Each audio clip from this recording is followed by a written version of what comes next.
one is about to get underway here. Eric Torba of Hungary, 21-year-old out of Budapest. Young up-and-comer. He's got a cadet world bronze medal and a junior world bronze medal to his credit. Finished 9th at the European under-23 tournament about a month and a half, 2 months ago in Szombathely, which is also in Hungary. His opponent, Mingid Semenov, ranked number 5 in the world. Knocked off by Christian Fries.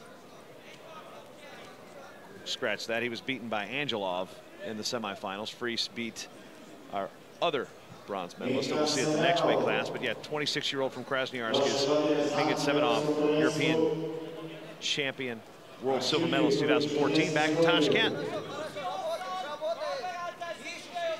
And we will, of course, see Christian Fries in that final that Jason mentioned. As Torba's just forced to the mat there, nothing doing. The referee has a look at it. Is he going to call for passivity? Of course, if it's the Greco style, it's upper body only. I'm sure you guys are more than expert, you know all of that, but who's going to master the art at the moment here? Semenov putting on the pressure. And Torba trying to put on the brakes here. The Russian in charge. Can he convert? And there is a difference in terms of how passivity is called. We'll explain that as we get to it. We've already seen one wrestler in the red, that was Torba, asked for an attention. Now there's another passivity warning. His arm spin attempt, 1 point was for that second passivity, and now we had 2 on the takedown. Now we have a challenge. So what happened there was we had an attention for passivity. He kept wrestling. All right, then there's your second one. In freestyle, we go to the shot clock. In Greco, they just award the point. So that penalty point instantly awarded. The 2-point takedown is the bone of contention here, hence that replay. And let's have a look at it, Jason. Yeah, I think what they're looking for is they say that was a slip throw. I think the Hungarian coaching contingent wants a slip throw, not a takedown. So they would just give up the 1 point. That would be what I would challenge if I'm in the corner. That certainly looks to be the tenor of the meeting, and it seems to have been successful. The block returning, and the scoreboard likewise. And both men ready for the referee's whistle. They're up for this one.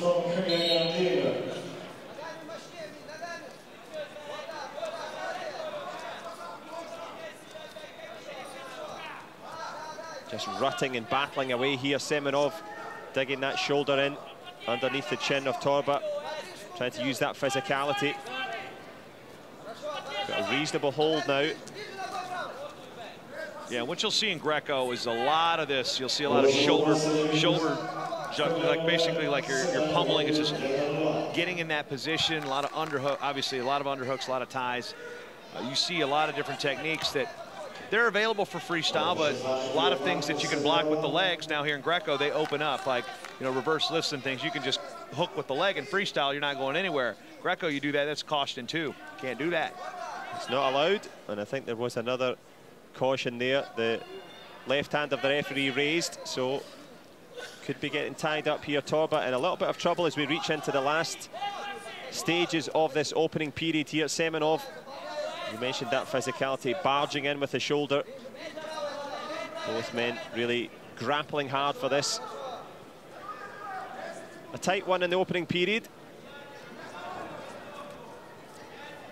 And you see that basically you see a lot of short, almost jabs here in terms of trying to punch your arm through and dig into the underhook as we go to the break. So, you know, for those who are wondering why Greco-Roman, a lot of it looked at as, again, the classic style. And some people find this to be a more pure form of wrestling because in the old days, they didn't have mats. So you're not going to take leg attacks and get your, you know, hit the ground. You're going to battle with your opponent with just your arms, underarms, but you get to use your legs. So it's a common misconception that there's no legs. Well, you use your legs in so many different ways in Greco-Roman than you do freestyle. A lot of it's positioning, angles, even legal blocking. You know, this situation, if your leg is established in a position, you can use that to your advantage. You also have to be very sly about it, too. Well, none slyer than Semenov, as we have seen. And he's got that single point lead. And just to clarify that use of the legs, Jason, obviously you cannot do the freestyle, you can't shoot for the legs, obviously. But there was a case there where Semenov stepped in and used his leg just to kind of push the knee of his opponent. Can you do that? Is that just not supposed on to, the blind side of the referee? You know, it's positioning because the referees are watching so much. They can't always watch the legs because you got to pay attention to it. But, you know, there's a little bit of positioning there. You'll see a bump here and there, but unless it actually helps you get a move, they're typically going to overlook it, even though it's generally frowned upon. But you got to fight for position, and sometimes incidental contact occurs, and sometimes not so incidental contact occurs, and that's where the caution too comes in. That's exactly right. You've got to have that tactical skill and that sneakiness that you mentioned to get the points on the board. And Erik Torba of Hungary, as an attacking force, is really having the energy sapped away here by Semenov. Can he find a space for that underhook? But look at the small, compact target that Semenov is presenting.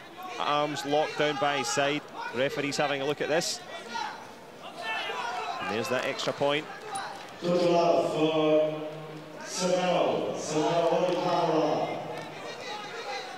Well, a tousled affair here, certainly working in favour of the Russian at the moment. Goes for that push out and nails it.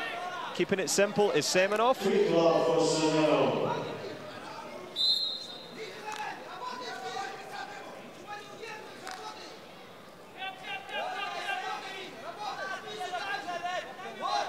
Well, Erik Torba needs a big throw, almost got a hold of the waist there. Excellent work there from Semenov.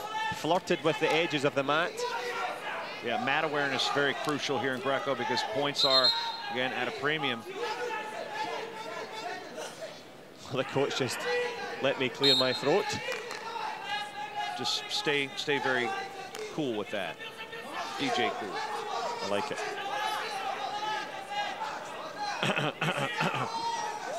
Couldn't resist. No, it had to be done. Yeah, a little, yeah, never mind. I was going to go somewhere that probably wouldn't have made for good television. Well, it's making for good viewing at the moment for Team Russia. The Russian Federation more than happy with their performance in the freestyle, where they dominated. Can they do the same in Greco? Semenov here, trying to roughhouse on the inside with Torba, who has a little look at the scoreboard there to check the time and to check the points potential here.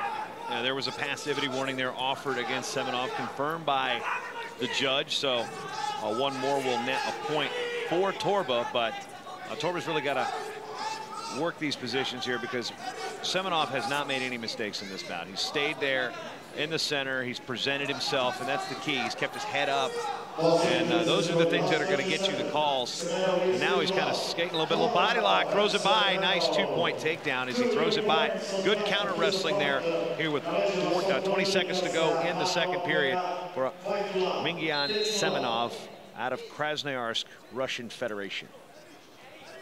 Well, didn't he do well there, Semenov? He's done that on a few occasions. Looks fresh as a daisy here, just jogging on the spot.